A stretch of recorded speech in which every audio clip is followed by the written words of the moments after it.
Assalamualaikum warahmatullahi wabarakatuh.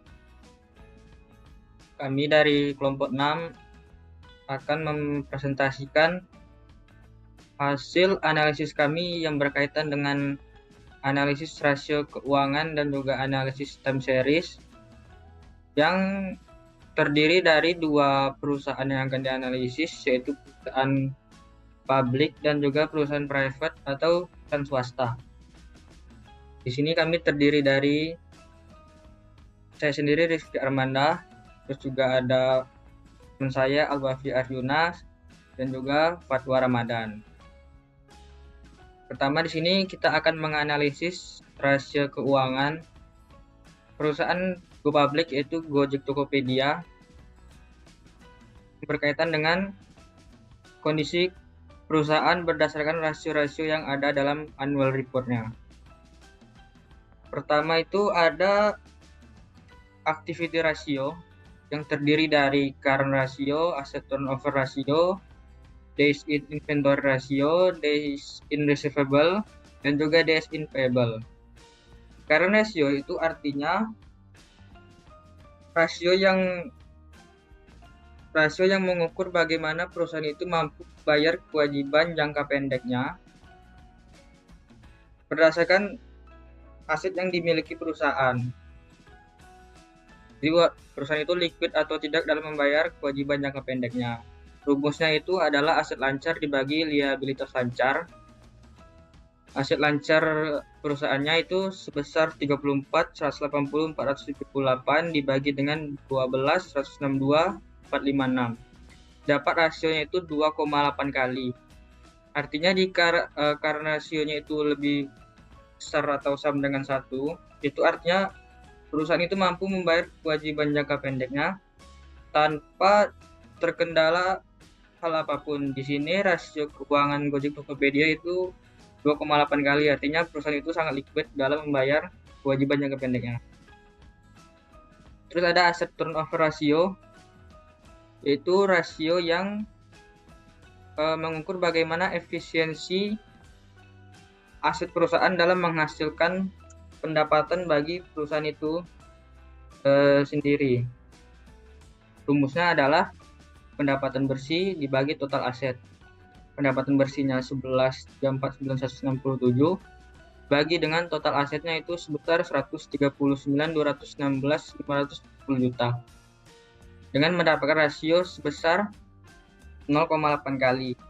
Artinya perusahaan itu dalam memaksimalkan performa aset yang dimilikinya itu hanya menghasilkan pendapatan bersih sebesar 11.349.160.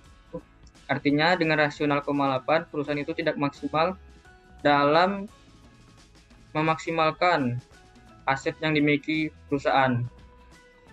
Selanjutnya ada days in inventory ratio, yaitu rasio yang mengukur berapa hari yang dibutuhkan perusahaan untuk menjual persediaan yang ada di dalam perusahaan itu sendiri. Semakin lama perusahaan itu menjual barangnya, artinya perusahaan kesulitan untuk mendapatkan pendapatan ataupun lainnya. Rumusnya itu rata-rata persediaan dibagi dengan harga pokok penjualan dikali dengan jumlah hari dalam satu tahun, yaitu 365. Maka dapat perhitungannya 52.870 dibagi dengan 5 juta dibagi dengan 5.479.970 mendapatkan rasio 3,5.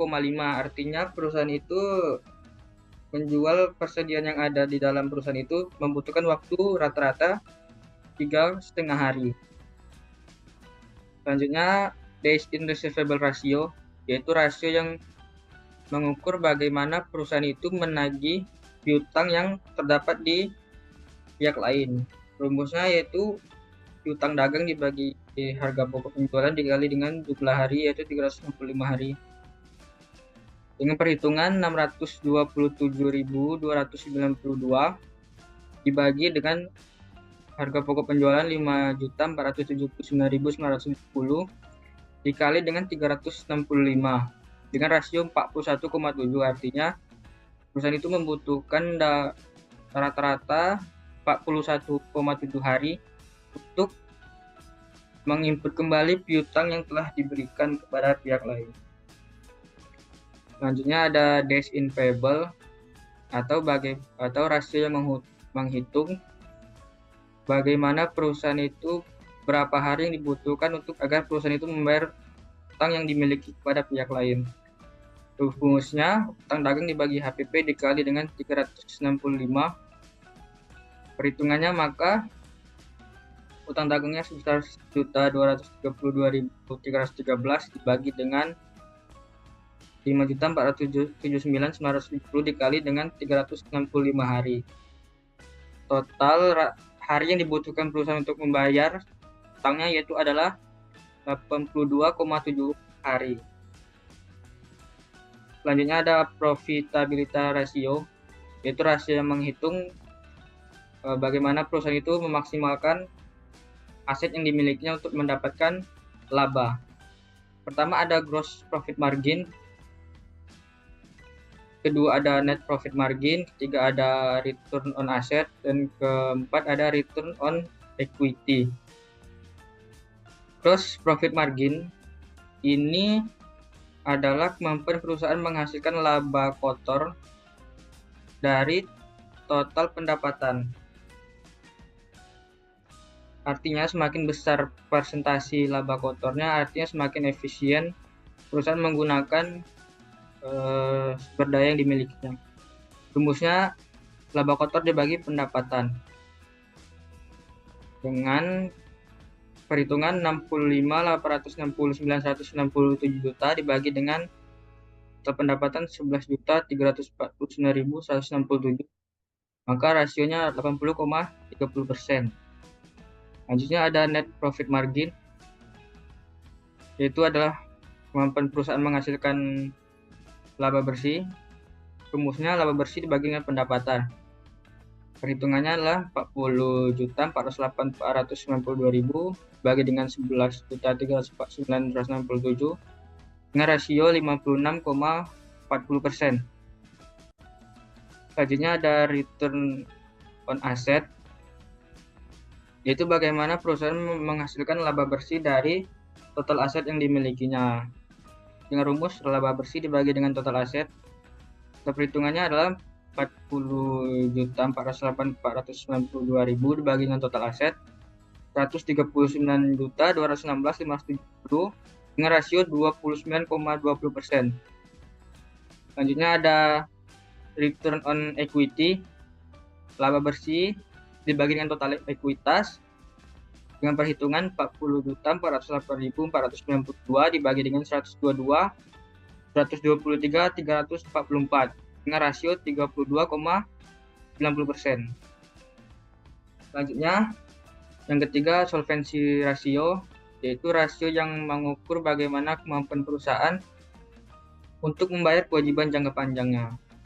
Pertama itu ada debt to equity ratio, yaitu rasio yang menghitung bagaimana liabilitas itu terhadap ekuitas dalam menjalankan perusahaannya. Dengan rumus total liabilitas sebagai total ekuitas. Perhitungannya 16.493.226 dibagi dengan 122.723.344 juta dengan rasio 0,13. Artinya sekitar 13% dari alat perusahaan itu menggunakan liability yang didapat dari sini. Selanjutnya ada interest coverage ratio, yaitu rasio yang menghitung bagaimana perusahaan itu menggunakan pendapatan operasional untuk membayar beban bunga. Dengan rumus laba sebelum bunga dan pajak dibagi beban bunga. Perhitungannya 40.544.556 dibagi dengan beban bunga sebesar 165.602.000 dengan rasio 244,83 kali. Artinya perusahaan mampu membayar beban bunga dengan pendapatan operasionalnya. Selanjutnya, analisis time series mengenai perusahaan Gojek Tokopedia itu berkaitan dengan eh,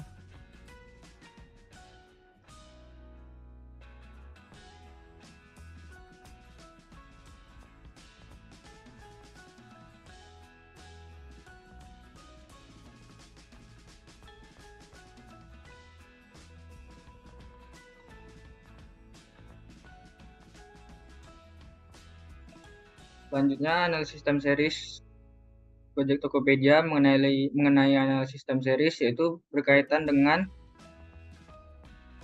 harga saham yang terdapat di Bursa Efek yang berdasarkan analisis dari data-data yang ada di annual report. Pertama, dalam menganalisis sebuah tren dalam suatu pasar modal misalnya, itu ada namanya major trend atau tren besarnya. Ini adalah major trend atau tren utamanya. Dan juga ada namanya minor trend atau tren yang lebih kecil dari tren utama. Contohnya seperti ini adalah minor trend yang lebih kecil daripada tren utama. Sini saya sudah rangkum sedikit. Di awal tahun 2022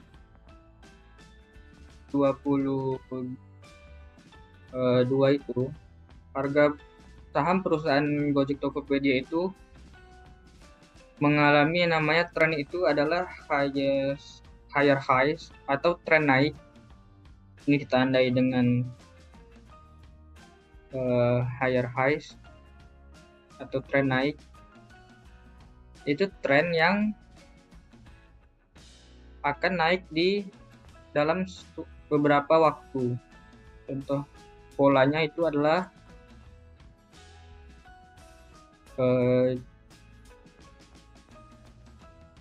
untuk polanya misalnya di sini itu dia naik membentuk seperti gunung yang menjulang ke atas.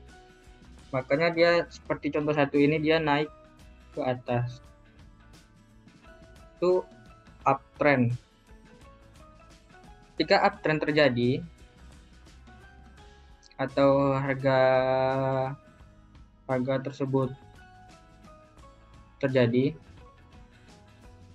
itu dia tidak semesta-mesta dia bakal naik terus ataupun dia turun terus.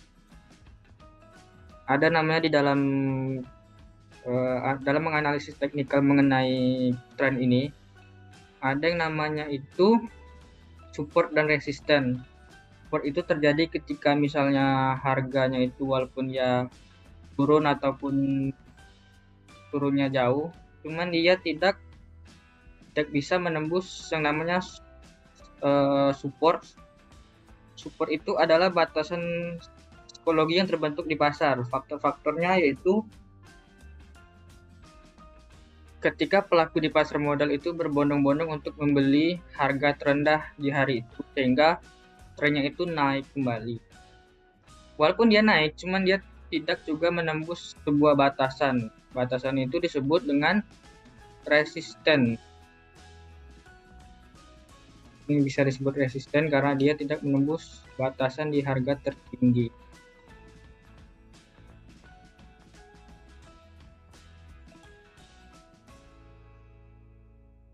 Di sini, ketika dia di posisi ini, itu terjadi yang namanya sideways atau tren itu tidak bergerak naik ataupun turun secara signifikan. Ini terjadi ketika pasar itu kebingungan untuk menentukan arahnya karena para pelaku di pasar modal itu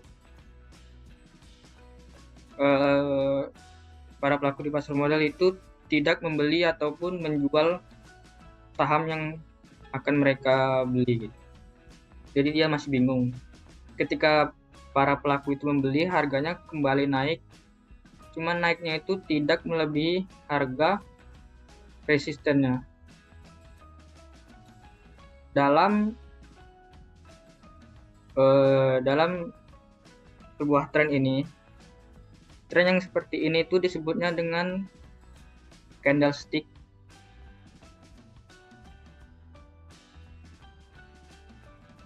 candlestick atau lilin. Misalnya harga tertinggi di hari itu adalah ditandai dengan garis yang di sini. Terus harga terendah di hari itu berdasarkan harga sahamnya itu tergambar di garis yang ini.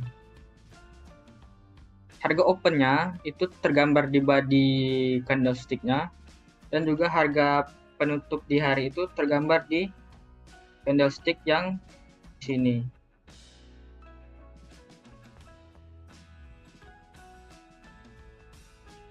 Yaitu dia analisis time series mengenai pola tren yang ada dalam Gojek Tokopedia ini. Baiklah, saya akan melanjutkan analisis rasio keuangan dari PT Indomarko Prismatama. Yang pertama itu mengenai rasio likuiditas. Dalam rasio likuiditas ada current ratio. Bisa dicari dengan rumus aset lancar dibagi dengan utang lancar dikali 100%, yang perhitungannya 4.935.610 dibagi dengan 4.122.650 dikali 100%. Rasionya sama dengan 119,72%. Selanjutnya quick ratio. Rumusnya aset lancar dikurang persediaan dibagi utang lancar dikali 100%.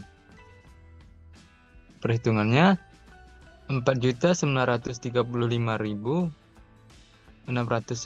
dikurang 12.327.298 dibagi dengan 4.122.650 dikali 100%. Rasionya sama dengan 179,29%. Selanjutnya cash ratio. Rumusnya kas dibagi dengan utang dikali 100%.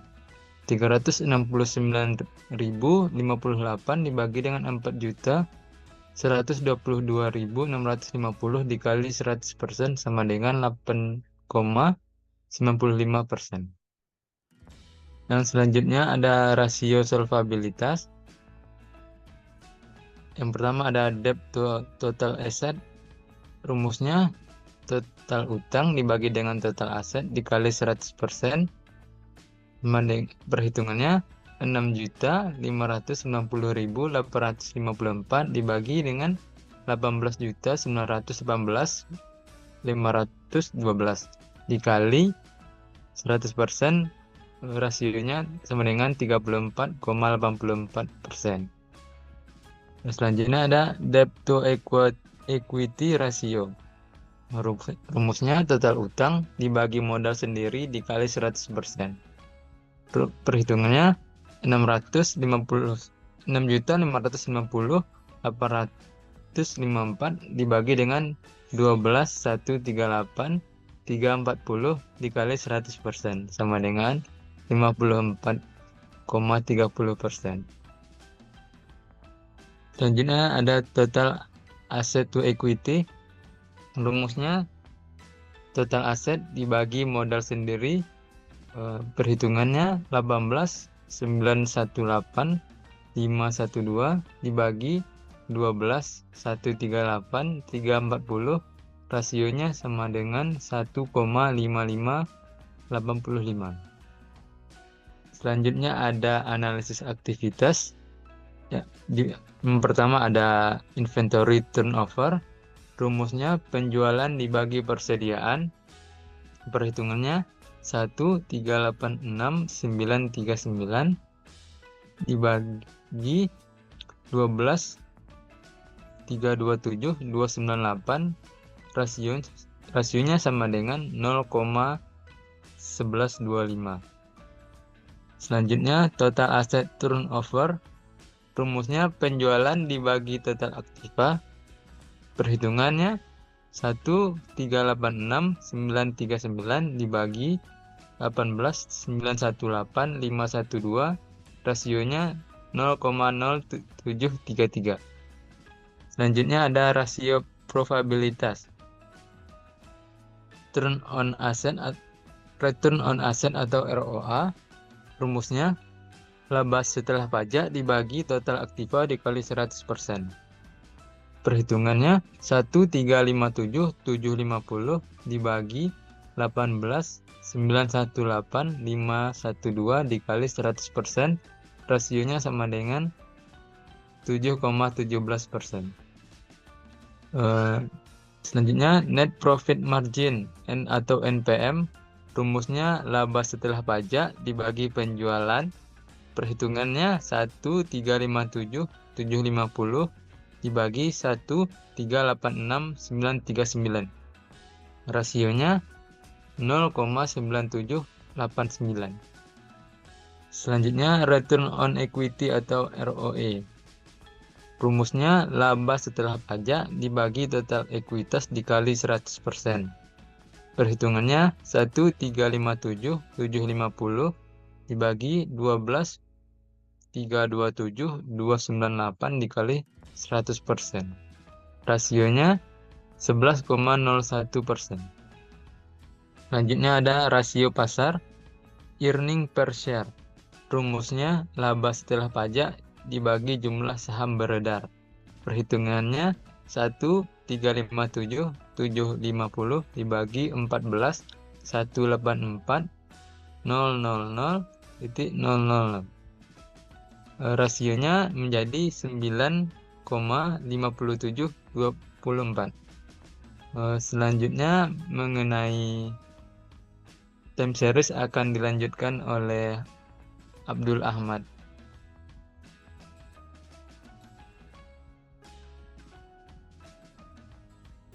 Baiklah, selanjutnya adalah analisis time series menggunakan metode trend. Yang pertama, untuk tahun 2018 penjualannya sebesar 70,3 triliun, kode X tahunnya adalah 1, dan XY adalah hasil dari penjualan 70,3 triliun dikali kode X tahunnya yaitu 1, dan didapatkanlah hasil 70,3 triliun juga. Lalu untuk X kuadrat adalah kode X tahun pangkat 2. Dan selanjutnya mencari nilai tren dengan rumus A plus BX, di mana rumus A adalah sigma Y dibagi N,